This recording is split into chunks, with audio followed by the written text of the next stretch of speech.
Bom dia, pessoal. Só me apresentando um pouco. Meu nome é Índia, eu sou da DNV, estou há 6 anos na DNV.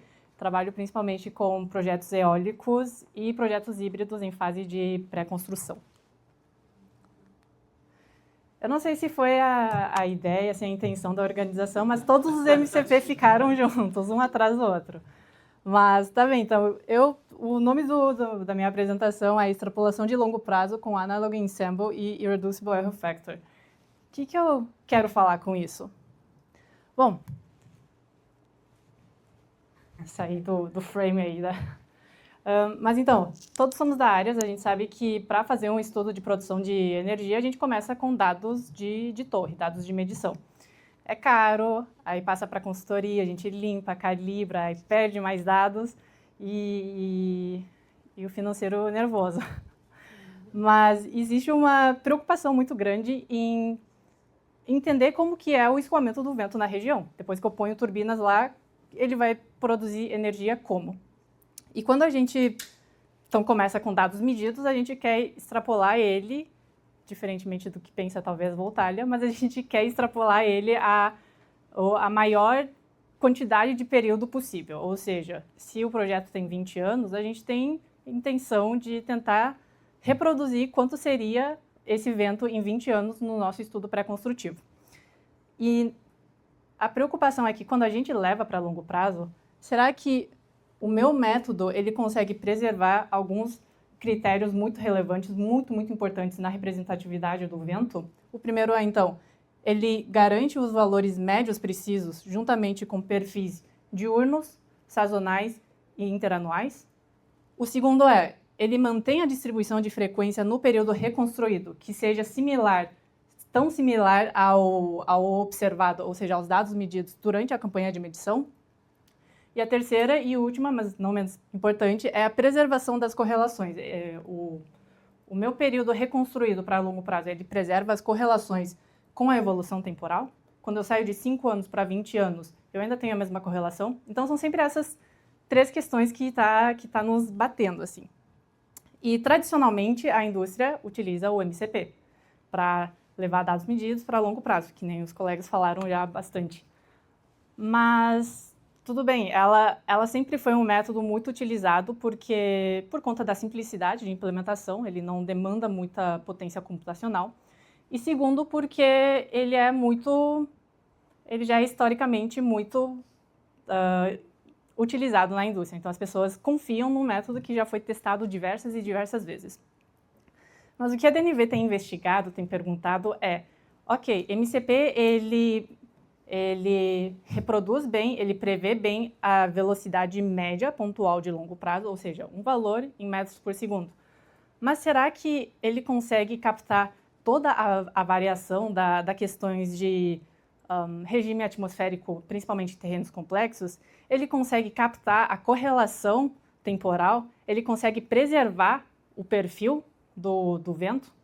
Então, pensando nisso, a gente comparou com um método que a DNV mesmo está investigando, que chama a extrapolação de longo prazo, utilizando, então, o método probabilístico Analog Ensemble, juntamente com uma perturbação de erro, né, chamado Irreducible Error Factor. Vou falar um pouquinho, primeiro, o que é toda essa ideia atrás do Analog, junto com o Irreducible Error Factor. O pessoal que participou do Wind Power ano passado deve lembrar um pouco, eu espero que lembre. E depois eu vou trazer um estudo de caso, onde eu comparo dados extrapolados por MCP e dados extrapolados pelo Analog Ensemble, e falo depois. Primeiro, então, o que é o Analog Ensemble? Ele é um método probabilístico que extrapola dados medidos para longo prazo, seguindo esses quatro steps, né? Eu vou ler um pouquinho. Então, a primeira então, é a seleção de preditores. O método vai identificar variáveis meteorológicas, que é a velocidade e direção do vento, que tenha boa correlação com a velocidade no local de interesse, ou seja, onde está a minha torre de medição. Segundo, ele vai buscar análogos. Então, para cada passo de tempo no período de longo prazo, são identificados períodos históricos com condições meteorológicas semelhantes, utilizando uma métrica de distância. Depois se faz, então, no terceiro passo, a construção do ensemble, que são os K melhores análogos selecionados, e a velocidade e direção do vento medidos correspondentes formam um conjunto. E, por fim, há uma média ponderada, que é a estimativa final da velocidade e direção, calculada como uma média ponderada dos membros do conjunto de análogos. É um linguajar muito acadêmico, eu vou traduzir para uma história um pouco simples, então fiquem comigo. O que acontece é, eu vou pegar dados medidos, vou pegar dados de reanálise e eu vou olhar os dois. E para uma primeira etapa eu vou selecionar todos do reanálise que são semelhantes. Então, tudo que tiver ali temperatura, pressão, umidade mais ou menos igual, vou catando eles. Ok, tá. Agora eu tenho para cada período do dado medido, períodos semelhantes do reanálise. Mas dentro desses semelhantes eu ainda não estou muito contente, porque eles só são semelhantes, eles não são muito iguais. Então, dentro desses semelhantes eu vou olhar de novo e eu vou vou aumentar mais o meu critério, aumentar mais essa limitação. Então, eu vou pegar os melhores dentro dos semelhantes. Os melhores são sempre aqueles que tiverem condição meteorológica mais semelhante. Então, tá, eu vou catar todos esses e juntos eu vou colocar eles, digamos, dentro de uma caixa. E o que vai ser essa caixa? Essa caixa é o que chama de conjunto de análogos, que é o ensemble. Essa caixa vai representar a distribuição de frequência provável da velocidade do vento e direção naquele período específico. Então, ela é distribuição de frequência. E para calcular o valor exato, eu vou fazer uma média ponderada. E é isso que o Analog Ensemble faz. Mas a questão é que, quando a gente reconstrói a série de longo prazo com o Analog, ele tem um pequeno defeito, que é ele mantém a tendência, mas ele distorce a variação da amplitude. O que eu quero dizer com isso? Por exemplo, eu tenho 3 velocidades, eu vou de 5 a 7 a 9. E o medido. Quando eu reconstruo com o Analog, o que acontece é que ele não vai de 5, 7, 9, ele vai de 5, 6 a 7. Ou seja, ele mantém essa tendência de aumento de velocidade, mas ela suaviza a amplitude de variação. Ou seja, ela cresce, mas não cresce tanto. E como é que a gente resolve isso? A gente induz ruído. Só que esse ruído ele não pode ser induzido de qualquer forma. Então, a gente estudou 2 métodos. Primeiro é o ARMA e segundo é o Rank Alignment. No ARMA, ele captura melhor a estrutura temporal da variabilidade da velocidade do vento e o Rank Alignment preserva melhor as correlações com as variáveis meteorológicas. Dependendo do interesse do estudo, a gente seleciona qual adição de ruído. Então, por exemplo, se for para estudo de plantas híbridas, onde eu tenho fontes diferentes, eu tenho uma correlação espacial um pouco mais importante nesse estudo, eu seleciono uma. Se eu estou estudando, por exemplo, eólico com bateria, onde eu quero saber exatamente qual seria o perfil da geração, eu escolho outra. Então, esses são as duas formas que daria para adicionar esse ruído. O estudo de caso, então, o que a gente fez? A gente pegou uma torre longa, não vai aparecer o nome de ninguém aqui, tá? É que a DNV não tem torre, então torre é de alguém. Mas não vai aparecer nada aqui. É uma torre de 7 anos, então ela é bastante longa já. E uma questão que a gente quer entender é terreno complexo. Porque a dificuldade é o terreno complexo. Então a gente quer saber, assim, a gente acha que MCP talvez tenha alguma limitação, então vamos ver no caso mais extremo, mais difícil, que é o terreno complexo. Então, essa torre está num lugar com muita variação de altura, de altitude, tem declives acentuadíssimos, então é de se esperar que o escoamento no local é bastante complexo. Então tem 2 sets de dados sintéticos que a gente fez, o set 2 e 3. O 2 é extrapolação através do MCP, e a gente utilizou como fonte de referência o ERA 5. E o segundo set também é com ERA 5, só que extrapolado com o Analog Ensemble junto com o Irreducible F Factor. Certo. Primeira análise, então. Quando eu quero entender na questão de distribuição setorial, na questão de da rosa dos ventos. O primeiro, esse aqui não dá para enxergar muito bem. Aqui o primeiro é o medido, o segundo é o MCP sintético e o terceiro é o Analog Ensemble. Apesar de não poder ver as pétalas muito bem, eu acredito que dá para ver que é mais ou menos parecido, né? Não existe uma distorção muito grande na questão setorial, mas se a gente... Vocês não vão chegar mais perto, então vou ler para vocês. Se a gente olhar aqui no do MCP, existe um pouco de distorção, principalmente na rosa dos 60 e dos 90. Então, ele está reduzindo um pouco a velocidade, principalmente na parte em torno de 12 metros por segundo. Então, dos 60 a 90, subestima e superestima um pouco. No análogo, mesma coisa. Na real, ela superestima um pouco, tanto no 60 quanto no 90, nessa faixa dos 12 metros por segundo. Mas ok, no geral, as pétalas foram mantidas. Quando a gente abre um pouco mais, quando a gente vê, então, a frequência... O gráfico de cima é a frequência do vento por setor direcional e o gráfico de baixo é a velocidade média do vento por setor direcional. Vamos olhar primeiro para o de cima. A coluna vermelha é o medido, o azul é o MCP e o verde é o análogo. Dá para ver que nenhum dos dois acerta bem a medida. O MCP sintético, ele subestima um pouco a velocidade, enquanto o análogo superestima um pouco. E nos 90, no setor de 90, os dois superestimam um pouco. Só que tá, agora então vamos ver qual é a velocidade média, ou seja, qual é a velocidade realmente calculada, média, para cada um desses setores. No 60, dá para ver que o MCP já puxa bem mais para baixo, os dois subestimam, né? Os dois estão abaixo do vermelho.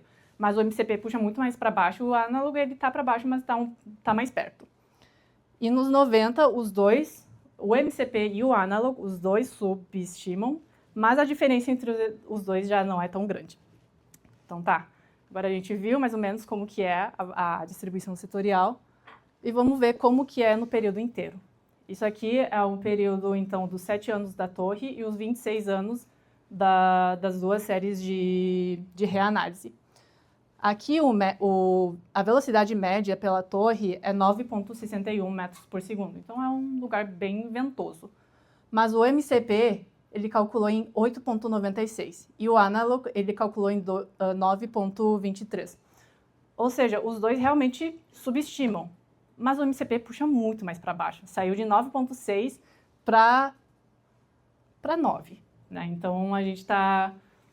É 0,6, mas eu tenho certeza que se a gente mandar um relatório com 0,6 metros por segundo abaixo, a gente vai receber vários e-mails. Como é que vocês chegaram nisso? Né? Então, essa foi a nossa preocupação, para saber se tá acertando. Tá, isso aqui é quando a gente analisa por setor de direção. E vamos agora ver o perfil. Essa é a variação anual, então é o perfil anual dos 7 anos da torre e dos 26 anos das séries de reanálise. Dá para ver que a tendência se mantém. Tem meses de vento baixo e meses de vento alto. A questão é que, olha esse azul, que é o MCP. Ele tem uma distorção muito grande. Tem um pouco de distorção aqui também em meses de setembro a novembro, onde o vento é maior, mas a distorção é muito maior na parte de ventos baixos, de janeiro a julho. Então, vendo mês a mês, então. A gente abriu essa resolução temporal e olha isso. Não sei se dá para ver direito esse verde, mas o verde e o vermelho, eles se acompanham. Aqui começa de manhã, aliás, de madrugada, vento forte, chega mais no período da tarde ali no meio-dia, decresce, cai, e depois volta. Só que o azul, que é o MCP, ele não representa, né? Tipo, isso aí não tem nada a ver com o vento que é esperado na região. E dá para ver que é principalmente, exatamente onde a gente viu essa distorção dos meses de vento fraco. Então, de janeiro a julho é exatamente onde esse vento ele não é nada representativo do local. E que depois, quando vai aumentando a velocidade, ela consegue acertar um pouco melhor, mas ainda apresentando um deslocamento. E essa é a variação diária, como que é o vento, mais ou menos, nos 24 horas do dia. E dá para ver que o azul, que é o MCP, ele fica quase uma coisa flat, né, comparado com o medido e o de análogo, porque ele é muito enviesado pelos meses de vento fraco. Então, ele suaviza muito essa variação de velocidade, deixando ela bem mais baixa. Fechando, então, a minha apresentação, a gente viu que na distribuição direcional, ou seja, na roda dos ventos, obtido pelos ambos os métodos, eles são consistentes na questão comparado com os dados medidos. A velocidade média obtida pelo MCP, ela apresenta uma subestimação de 7,3%, comparado com o análogo de 4,1%. Isso eu estou falando daquela velocidade média de 9,6 do medido para o 9 do MCP e o 9,2 do análogo. Depois, o perfil anual obtido pelo MCP, ela mantém a tendência, mas tem distorção maior de amplitude. E quando eu chego no diário mensal, distorcem os ciclos diários nos meses de vento mais fraco. E no perfil diário anual é distorcido no método MCP, porque apresenta um perfil muito suavizado. Então, no geral, a gente acredita que o Analog Ensemble ele reproduz os dados de vento com maior fidelidade, principalmente nas avaliações que existem em análise de perfil em uma resolução temporal maior, e principalmente em terrenos complexos. Então, é isso. Muito obrigada.